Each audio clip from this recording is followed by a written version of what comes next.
سے جو بڑا ہی مہربان اور نہایت ہی رحم کرنے والا ہے۔ ارشاد باری تعالی ہے جس کا معنی و مفہوم ہے، قبل اس کے کہ سورہ فلق اور سورہ ناس کی وجہ تسمیہ اور شان نزول پیش کروں، ایک حسین امتزاج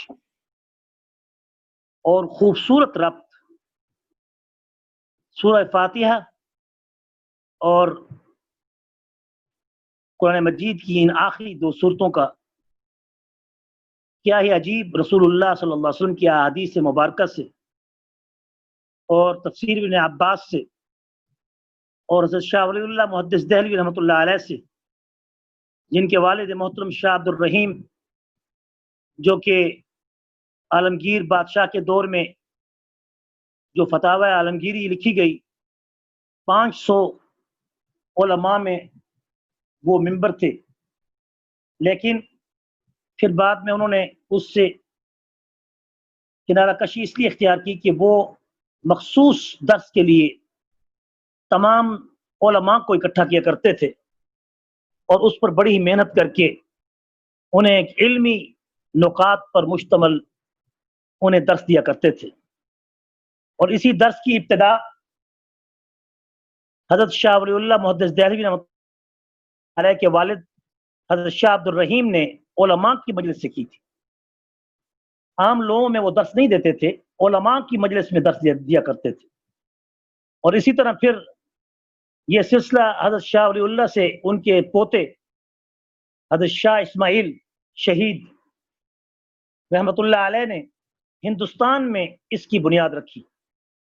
اور ہندوستان میں انہوں نے درس دروس کا سلسلہ ایسے جاری کیا۔ پھر یہ سلسلہ چلتے چلتے یہاں تک کہ حضرت احمد علی لاہوری قطب الاقطاب مفسر قرآن رحمۃ اللہ علیہ، جو میرے نانا جی حضرت شیخ الحدیث حضرت مولانا سراج الدین اور دادا جی حضرت شیخ الحدیث مولانا علاء الدین ان دونوں کے استاذ تھے، اور اللہ تعالیٰ کا یہ بڑا ہی احسان ہے اور شرف ہے کہ میں نے اپنے نانا جی حضرت شیخ الحدیث مولانا سراج الدین رحمۃ اللہ علیہ سے حضرت احمد علی لاہوری رحمۃ اللہ علیہ کے طرز تفسیر پر ان سے قرآن کی تفسیر پڑھی، اور اسی طرح پھر حضرت مولانا علاء الدین جو دادا جی تھے میرے،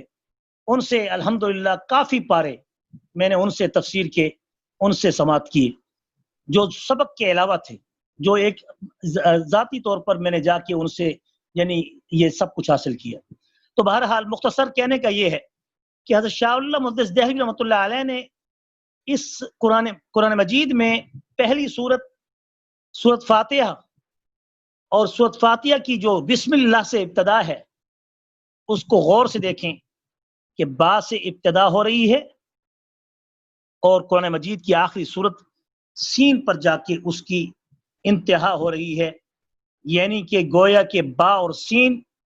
اگر عربی میں دیکھیں تو اس میں لفظ بس کا لفظ نہیں ملتا، لیکن اگر فارسی میں دیکھیں تو فارسی میں بس کا لفظ کافی کے لیے ہے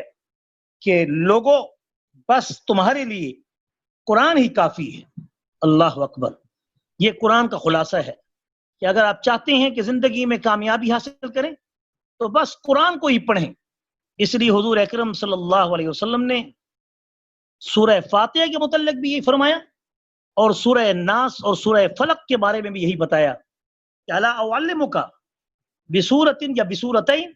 کہ میں تمہیں دو صورتیں یا ایک سورت فاتحہ، کیا میں آپ کو ایسی صورت نہ بتاؤں کہ جس کا درجہ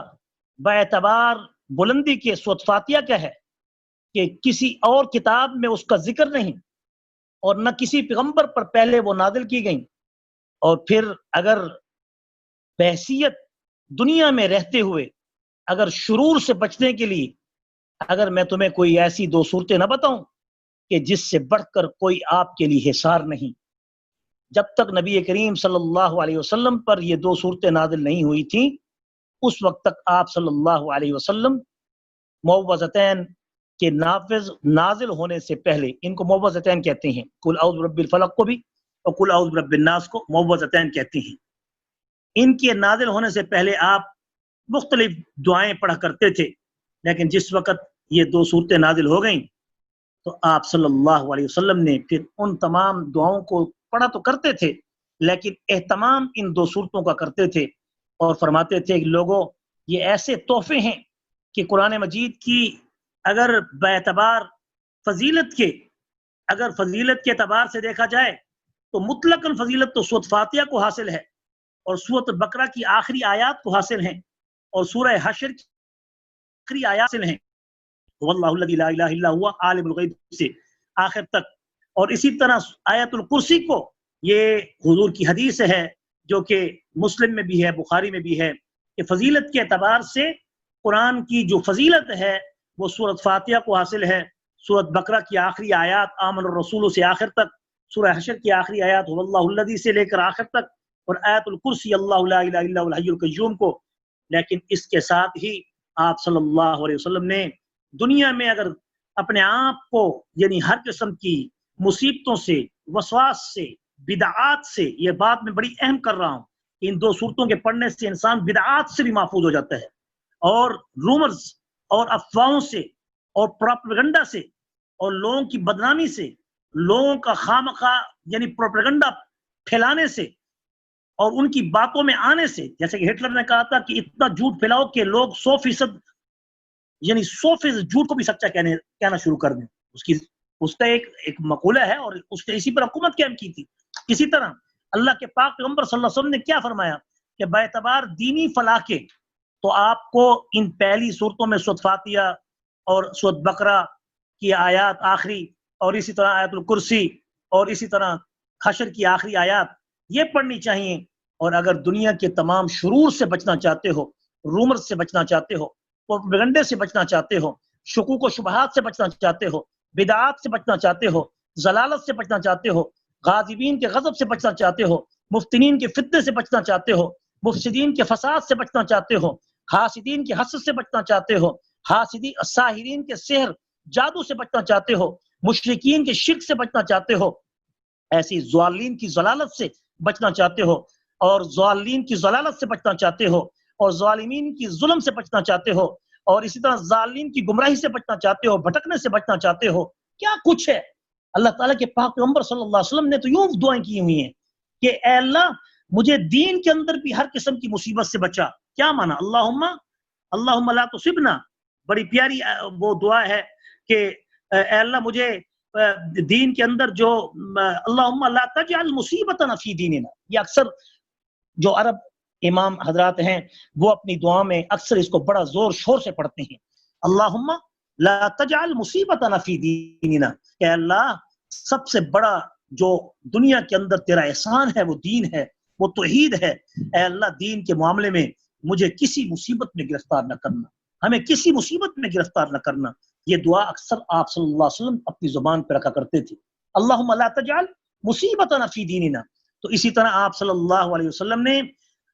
اس صحابی سے، جس صحابی کو آپ صلی اللہ علیہ وسلم نے رات کی یعنی تاریکی میں جس وقت آپ کہیں جا رہے تھے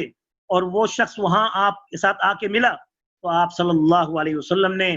اس موقع پر اس کو یہ فرمایا کہ دیکھو رات کے اندھیرے اور رات کی مصیبت اور رات کی پریشانی اور مغرب کا جو ابتدائی وقت ہوتا ہے یہ بڑا ہی خطرناک وقت ہوتا ہے.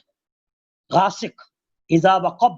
جو وقت شروع کا ہے جب سورج غروب ہو رہا ہوتا ہے تو یہ بڑا ہی خطرناک وقت ہوتا ہے. نبی کریم صلی اللہ علیہ وسلم کا فرمان مبارک ہے، مسلم شریف کی حدیث ہے کہ عین سورج کے غروب ہونے کے وقت سے لے کر تھوڑے سے تقریباً 10-15 منٹ، یہ ہمارے یعنی اپنے یعنی پیمانے کے مطابق 10-15 منٹ بنتے ہیں، اس 15 منٹ تک اپنے بچوں کو کم سے کم کھلے آسمان تلے مت چھوڑیں، انہیں گھروں کے اندر رکھیں. حضور نے فرمایا کہ اپنے بچوں کو مغرب کے وقت گھروں میں رکھیں. اکثر بچوں کو جو شکایت آسیب ہے نہ جاتی ہے وہ اسی وجہ سے ہوتی ہے کہ وہ مغرب کے وقت سب کھلے سر پھر رہے ہوتے ہیں، اور کھلے سر پھرنے والے کے لیے یہ تکلیف زیادہ وارد ہوتی ہے، کیونکہ نبی کریم صلی اللہ علیہ وسلم کا فرمان ہے کہ جب سورج غروب ہونے لگے اپنے بچوں کو، کیونکہ ان کے قوا مضبوط نہیں ہوتے اور وہ ان جنات کا، ان کی ہل چل کا، ان کی بدمزگی کا، ان کے غول در غول آسمان سے اترنے کا اور آپس میں کھچا کھچ آنے کا اور شرارت کرنے کی وجہ سے وہ بچوں کو پھر چھیڑ لیتے ہیں، جس سے بچوں کو تکلیف ہوتی ہے۔ اس لیے مغرب کے عین وقت آپ بچوں کو گھر میں رکھیں، اور پھر اس کے بعد بے شک جب سورج غروب ہو جائے اور اندھیرا چھا جائے پھر اپنے بچوں کو آپ باہر نکال سکتے ہیں، یا بچے باہر نکل سکتے ہیں، کیونکہ بچوں کے قوا مضبوط نہیں ہوتے، اعصاب مضبوط نہیں ہوتے، اور جنات کا زیادہ تر اثر اس قوم پہ ہوتا ہے جن کے دل کمزور ہوتے ہیں، جن کے اعصاب کمزور ہوتے ہیں، اور جو بچے ہوتے ہیں ان پر جنات کا زیادہ اثر ہوتا ہے۔ تو بہرحال مختصر کہ جیسے اللہ تعالیٰ نے سورۃ فاتحہ کے آخر میں فرمایا، کیونکہ اس کا ترجمہ بھی تھوڑا سا رہ گیا تھا تو اس کو بھی ذہن میں رکھیں کہ غیر المغضوب علیہم ولا الضالین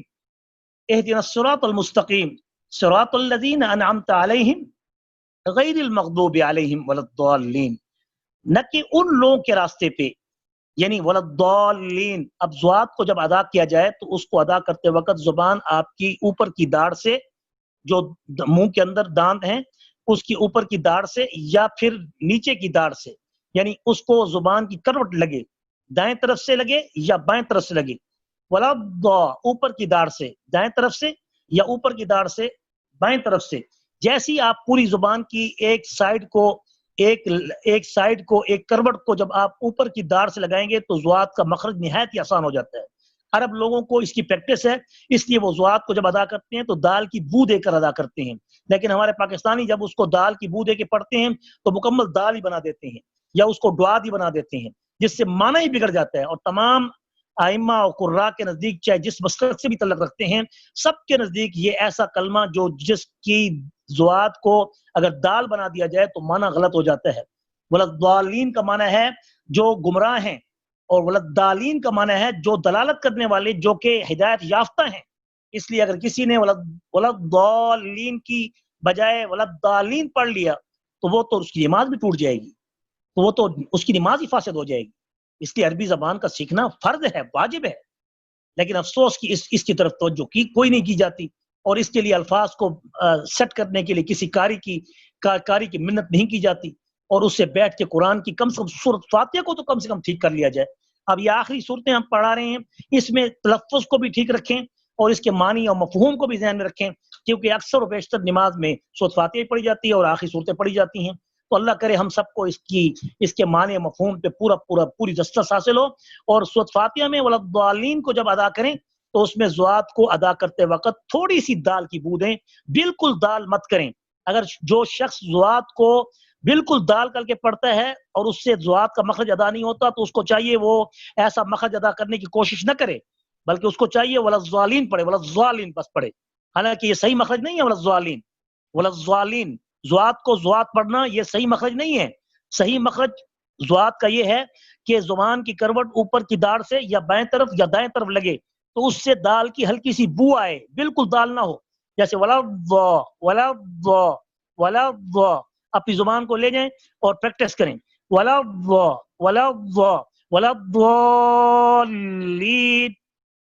اب اس کو پڑھتے ہوئے اگر کوئی دالین پڑھتا ہے تو اس کی نماز بھی ٹوٹ جائے گی، کیونکہ دالین وہ لوگ ہیں جو دلالت کرنے والے ہیں، اور دلالت کرنے والے وہ ہدایت یافتہ ہیں، اور ضالین وہ لوگ ہیں جو گمراہ ہیں، اور گمراہ لوگ کون تھے؟ یہود تھے۔ غیر المغضوب علیہم ولا الضالین، اور مغضوب وہ لوگ تھے جو یہود تھے، اور ضالین وہ لوگ تھے جو نصارہ تھے۔ گمراہ ہوئے نصارہ جنہوں نے حضرت عیسیٰ کو ابن اللہ کہا، اور مغضوب غضب کا شکار ہوئے، اللہ کے عذابوں کا شکار ہوئے، پیغمبروں کو قتل کرنے کی وجہ سے 1000 سے اوپر پیغمبروں کو یہود نے قتل کیے ہیں، بنی اسرائیل نے قتل کیا ہے، اس لیے ان کو مغضوب علیہم کہا گیا کہ اللہ ان لوگوں کے راستے پہ مت چلا جنہوں نے پیغمبروں کو قتل کیا، اللہ اکبر، اور ان لوگوں کے راستے پہ مت چلا جنہوں نے پیغمبروں کو نبی کی بجائے انہوں نے خدا کا بیٹا بنا دیا۔ تو اس لیے یہ سورۃ فاتحہ اپنے جملہ علوم کے اعتبار سے اگر غور سے دیکھا جائے تو اس کی اور سورۃ ناس کی آپس میں تطبیق اتنی خوبصورت اور اتنا حسین امتزاج ہے کہ قرآن کا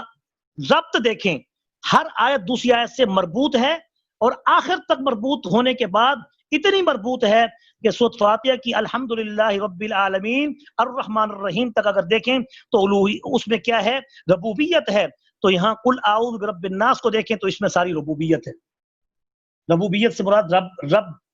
پالنسار، اس میں بھی یہی چیز ہے، الحمدللہ رب العالمین، الرحمن الرحیم. یہاں کیا ہے؟ قل اعوذ برب الناس. یہ آیت اور یہ آیت آپس میں کیا ہو گئی؟ مربوط ہو گئی. پھر آگے ہے مالک یوم الدین، مالکیت کا ذکر ہے. ادھر سورۃ ناس میں کیا ہے؟ مالک الناس، ملک الناس یا مالک الناس، دونوں روایتیں قرات کی ہیں. ملک الناس ادھر ہے مالک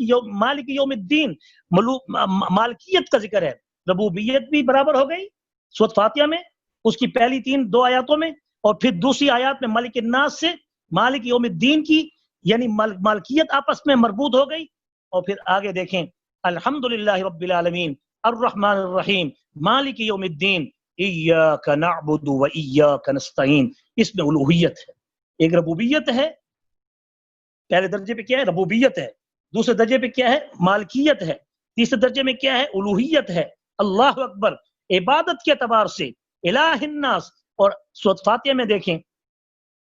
ایاک نعبد و ایاک نستعین، یہ الوہیت آ گئی، مالکیت آ گئی، ربوبیت آ گئی. اتنا حسین امتزاج اور ربط ہے سورۃ فاتحہ کا اور قرآن کی آخری سورۃ ناس کا، کہ جس سے یہ ثابت ہو گیا کہ اللہ کی کلام بے ربط نہیں، اور فصاحت و بلاغت کے ایسے مقام کو پہنچی ہوئی ہے کہ جس میں کوئی آیت دوسری آیت سے بے ربط بھی نہیں، اور اپنے مضمون کے اعتبار سے آخر تک چین کی شکل میں ملی ہوئی، اور پھر آپس میں اس قدر مضبوط کہ قرآن کے علوم میں جو آپس کا ربط ہے وہ سب سے بڑا ربط کیا ہے جو ہم کو سبق دے رہا ہے؟ وہ ربوبیت، اللہ کی ربوبیت پر ایمان رکھنا، اللہ کی مالکیت پر ایمان رکھنا، اللہ کی الوہیت پر ایمان رکھنا. یہ سب سے بڑا ایمان کا تقاضا ہے. اسی تقاضے کے تحت سورۃ فاتحہ کو اور سورۃ ناس کو قرآن کے اندر علوم کے اندر بند کیا گیا ہے. بہرحال اب آئیے ان آیات کی طرف کہ سورۃ فلق کو فلق کیوں کہتے ہیں؟ فلق جس کے معنی صبح کے رب، یعنی فلق جس کے معنی ہے کہ پھوٹنا صبح کا. صبح کو صبح کی کہتی ہیں صباح، کہ جس سے صبح کے وقت روشنی نکلتی ہے. اب اللہ تبارک و تعالیٰ فرما رہے ہیں کہ دنیا کے نظام میں سورج کو اللہ تعالیٰ نے کائنات کے نظام میں ایک بہت بڑا ذریعہ اور وسیلہ بنایا ہے. جب سورج نکلتا تھا اس وقت بھی پناہ مانگو، اور جب چاند ہو یا سورج غروب ہو تب بھی اللہ سے پناہ مانگو. یہی وجہ تھی کہ آپ صلی اللہ علیہ وسلم جس وقت مغرب کا وقت ہوتا تھا تو آپ صلی اللہ علیہ وسلم مغرب کے شر سے اللہ سے پناہ مانگتے تھے اور کہتے تھے اے اللہ مجھے اس روشنی کے جو کہ تو نے دنیا کو اس صبح سے فالق الاصباح وجعل اللیل سکنا، کہ اے اللہ تو نے صبح کو تاریکی کے اندر نکالا. اللہ اکبر. اللہ تعالیٰ کی یہ صفت ہے کہ وہ تاریکی میں صبح کو کیا کرتا ہے؟ کھڑا کر دیتا ہے، نکالتا ہے، اور اس کو پھاڑ کر نکالتا ہے. اور اسی طرح فرمایا وجعل اللیل سکنا، اور رات کو اللہ تعالیٰ نے سکون کے لیے بنایا ہے. اور پھر اللہ تعالیٰ نے فرمایا وجعلنا النہار معاشا، اور دن کو ہم نے تمہارے معاش کے لیے بنایا ہے. ہم نے کہا نہیں، ہم ان سے الٹ کریں گے. رات کو ہم سکون نہیں کریں گے، دن کو ہم کاروبار نہیں کریں گے، اور جو ہے صبح کے وقت ہم عبادت نہیں کریں گے. یہ ہم نے قسم اٹھائی ہوئی ہے کہ صبح کے وقت ہم نے سوئے رہنا ہے، اور ہم نے جو ہے رات کے وقت سونا نہیں ہے، اور صبح کے دنیا کا کاروبار ہم نے شام کے وقت کرنا ہے. یعنی جب زوال کا وقت ہوگا تو اس وقت ہم اپنے کاروبار کو شروع کریں گے. تو جب زوال کے وقت تم 12 بجے دکانیں کھولو. اس لیے میں تمام کاروباری حضرات سے اس وساطت سے یہ پیغام پہنچانا چاہتا ہوں کہ خدا را اگر کوئی گاہک نہ بھی آئے تمہارے پاس، آپ اللہ کا واسطہ دیکھتا ہوں آپ کو، تم نبی کی اس حدیث پہ عمل کر کے تو دیکھو کہ اگر آپ زوال سے پہلے اپنی دکان کو کھول لیں تو انشاءاللہ آپ کو کبھی زوال نہیں آئے گا، ابھی کبھی زوال نہیں آئے گا. اور اگر آپ نے زوال کے وقت دکان کھولی تو پھر اللہ تعالیٰ کا کوئی اس میں اس پر کوئی الزام نہیں کہ پھر وہ تمہارے کاروبار کو زوال کا شکار کرے. ہماری دکانیں 12 بجے کھلتی ہیں، اگر کاروبار کھلتے بھی 12 بجے ہے، آپ کو چاہیے کہ آپ اپنے کاروبار کی اس رسم کو توڑیں اور نبی کریم صلی اللہ علیہ وسلم کی حدیث پہ عمل کریں کہ وجعلنا النہار معاشا، جو قرآن کہتا ہے کہ ہم نے دن کے وقت، صبح کو، فالق کے وقت ہم نے تمہارے لیے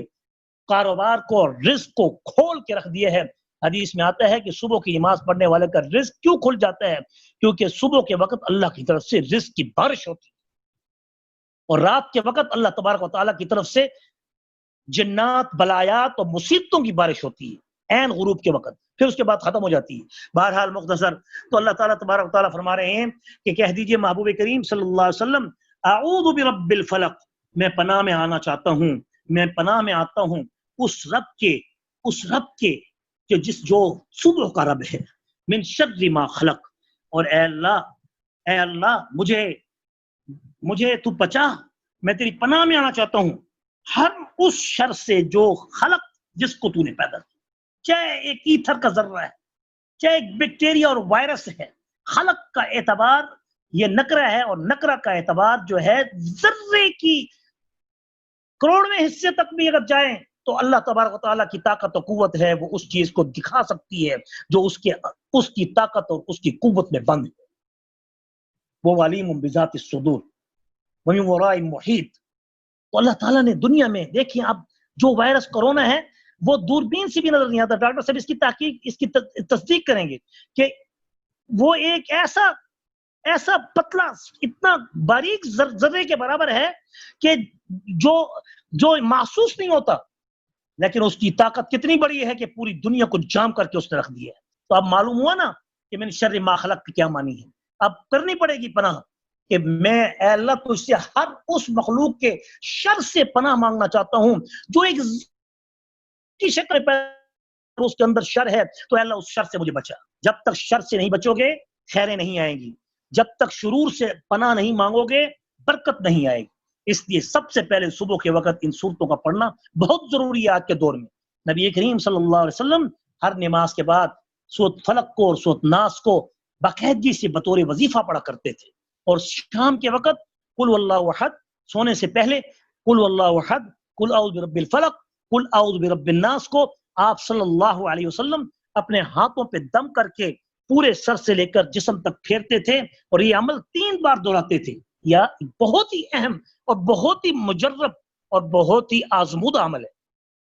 اس پر یقین کرنا چاہیے۔ اگر کوئی چھوڑ چکا ہے تو اس کو اس عمل کو دوبارہ بحال کرنا چاہیے، اور ہر نماز کے بعد اس وظیفے کو ضرور پڑھنا چاہیے۔ آیت الکرسی پڑھی جائے، اور یہ 2 صورتیں تو ہر حال میں پڑھی جائیں۔ ہر قسم کے شرور سے، ہر قسم کی بدعات سے، ہر قسم کے رومر سے، اور ہر قسم کے فتنے سے اور شکوک و شبہات سے اللہ تعالی ہمیں محفوظ کر دے گا۔ ومن شر غاسق اذا وقب،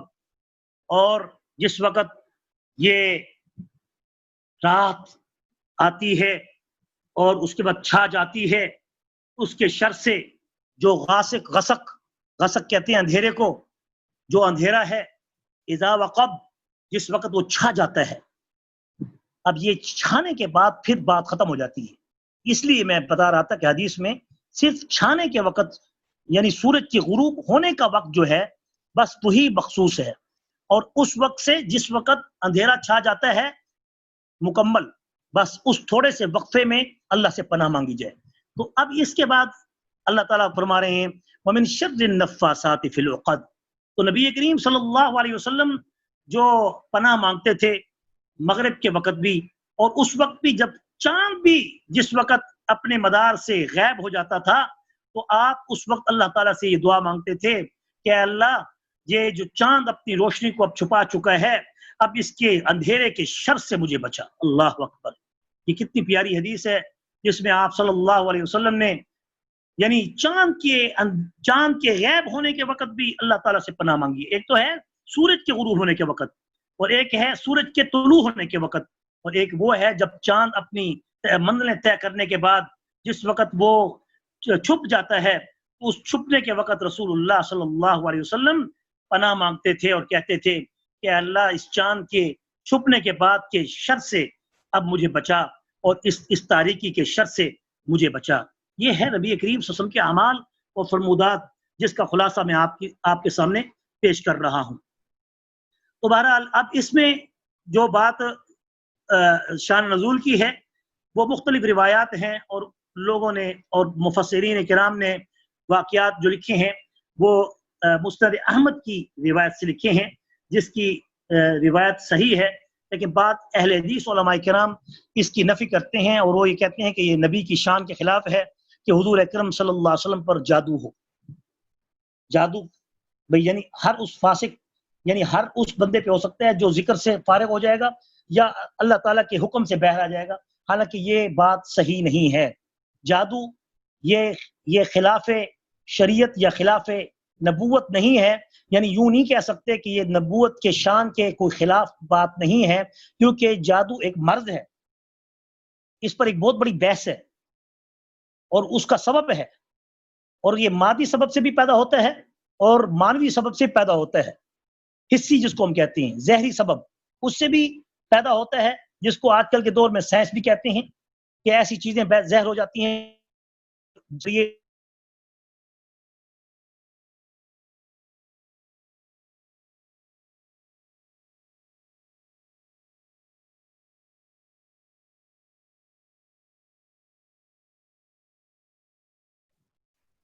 آپ کو زہر کر کے پیش کرتی ہے، لیکن جادوگر اس اپنے سبب مانوی کو زہر نہیں کرتا، یہی فرق ہے۔ سائنس کے اختراع میں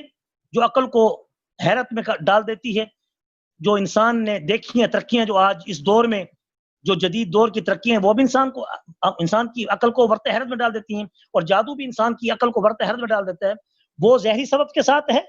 یہ مانوی سبب کے ساتھ ہے۔ مانوی سبب سے مراد یعنی باطنی سبب، جو چھپا ہوا سبب ہے۔ تو اب وہ الفاظ کا بھی سبب ہو سکتا ہے، کلمات کا بھی سبب ہو سکتا ہے، وہ شنتر منتر بھی ہو سکتے ہیں، وہ جنات بھی ہو سکتے ہیں، وہ شیاطین بھی ہو سکتے ہیں۔ یہ تو نبی کریم صلی اللہ علیہ وسلم کی حدیث ہے کہ اللہ تعالیٰ نے شیطان کو طاقتور بنایا ہے، لیکن اللہ کی طاقت سے بڑھ کر نہیں ہے۔ اللہ تعالیٰ نے دنیا میں اپنے بعد اگر طاقت دی ہے تو شیطان کو دی ہے، ابلیس کو دی ہے، اور ٹیکنالوجی میں اگر طاقت دی ہے تو اللہ تعالیٰ نے کفار کو دی ہے۔ یہ دنیا ایک یعنی آپ کے لیے امتحان ہے، اور اس امتحان میں ہم نے پاس ہونا ہے اپنے ایمان اور عقیدے سے، کہ اگر ہم شکوک و شبہات کا شکار ہو کر اللہ اور اس کے رسول کے دین سے ہٹ گئے تو پھر ہمارا ایمان کمزور ہے۔ اس لیے یہ ساری باتیں اللہ تعالیٰ نے ہمارے ایمان کو جانچنے کی خاطر پیدا کی۔ اب سوال یہ ہے کہ نبی کریم صلی اللہ علیہ وسلم پر جادو ہوا تو کیا یہ آپ کی شان نبوت کے خلاف نہیں؟ اس لیے نہیں،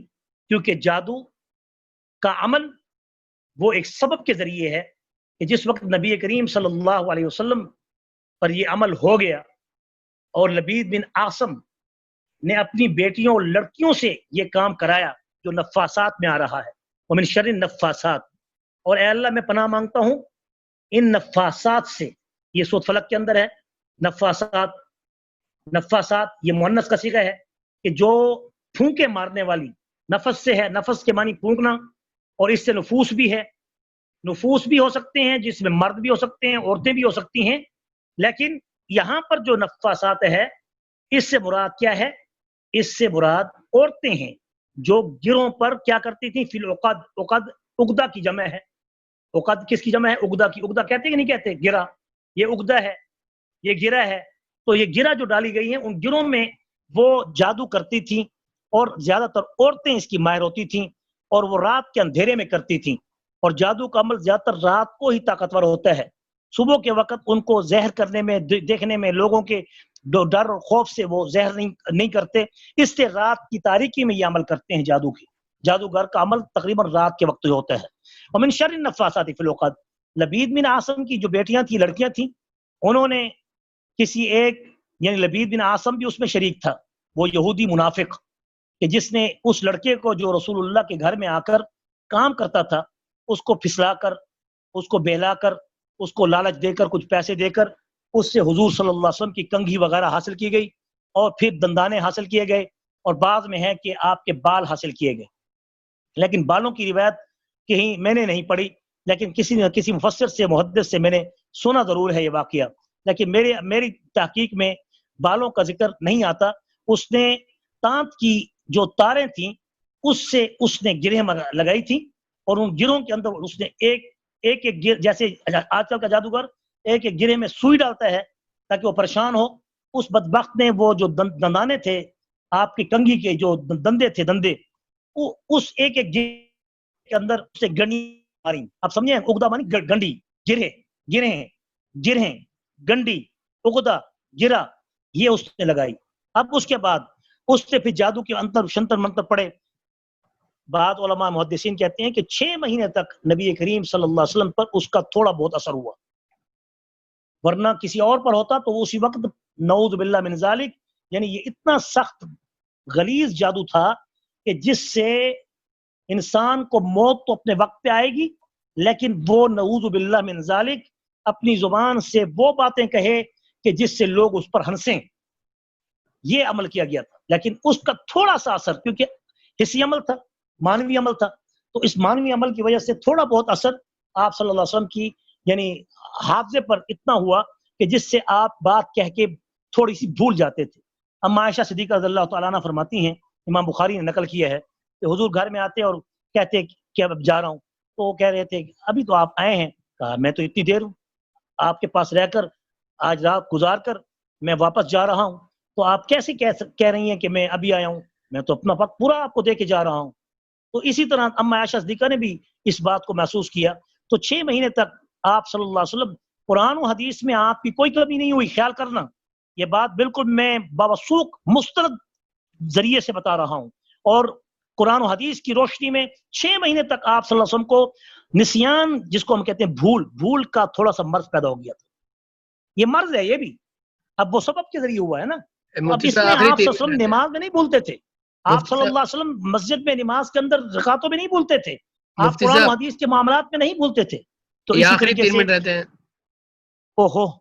تو آپ صلی اللہ علیہ وسلم کا یہ عمل، پھر جب اس کے بعد آپ نے خواب دیکھا تو خواب میں ایک فرشتہ سر کی طرف ہے، ایک پاؤں کی طرف ہے، اور اس حال میں کہ سر والا فرشتہ پوچھتا ہے کہ اس شخص کو کیا ہوا؟ انہوں نے کہ اس کو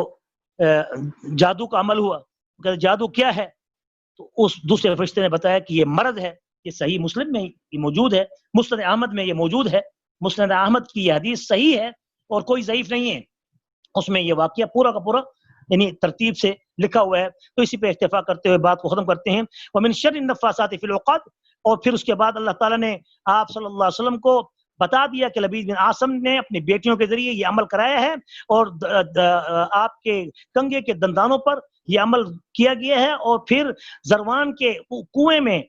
ایک پتھر کے نیچے اس کو رکھا گیا ہے، اور پھر آپ نے صحابہ کو جب بھیجا تو وہاں جا کر جب اس کو نکلوایا تو وہ پانی سرخ ہو چکا تھا، مہندی کے رنگ کا پانی ہو چکا تھا، اس قدر اس کا اثر تھا۔ اور پتھر کے نیچے اس لیے دبایا کہ کوئی پانی لینے والا آئے بھی صحیح تو اس کو یہ پتہ نہ چلے کہ اس کے نیچے کیا پڑا ہے۔ اور کھجور کے گابے میں، جس کے اندر کھجور کا پھل پیدا ہوتا ہے، اس گابے کو چیر کر اس کے اندر اس جادو کو رکھ کر پھر موم جامع کر کے اس کو ایک کنویں میں، گندے کنویں میں انہوں نے ایک پتھر کے نیچے دبا دیا تھا۔ ومن شر حاسد اذا حسد، یہ سب کچھ اس نے کیوں کیا تھا؟ کیونکہ لبید بن عاصم حضور اکرم صلی اللہ علیہ وسلم سے سخت حسد کرتا تھا، اور اللہ تعالیٰ فرما رہے ہیں کہ اب اے نبی اللہ سے مانگو دعا کہ مجھے حاسدین کے حسد سے بچا جب وہ حسد کریں۔ اس لیے حسد ایک ایسا مرض ہے کہ علماء نے لکھا ہے کہ جادو کا عمل تو اپنی جگہ پر ایک زود اثر ہے، لیکن حاسد کا حسد جو ہے اس سے بھی زیادہ سخت ہے۔ اس لیے یہ آیت، یہ سورت اگر کوئی شخص باقاعدگی سے پڑھے، حاسدین کے حسد سے بھی بچے گا، جادوگروں کے جادو سے بھی بچے گا۔ اور اگلی سورت کو بھی انشاءاللہ اگر کل کے درس میں پھر لے آئیں گے۔ اور قربانی کے مسائل جو آپ نے پوچھنے ہیں، میں نے تو بہت جلدی کرنے کی کوشش کی کہ آپ کو جو نا جلدی تفسیر بیان کر دوں، لیکن ٹائم زیادہ لگ گیا ہے، تو اب اسی اتفاق کرتے ہیں پھر انشاءاللہ قربانی کے مسائل پر جو جنہوں نے سوال کرنا ہے وہ اس کے سوالات کے جواب دیے جائیں گے۔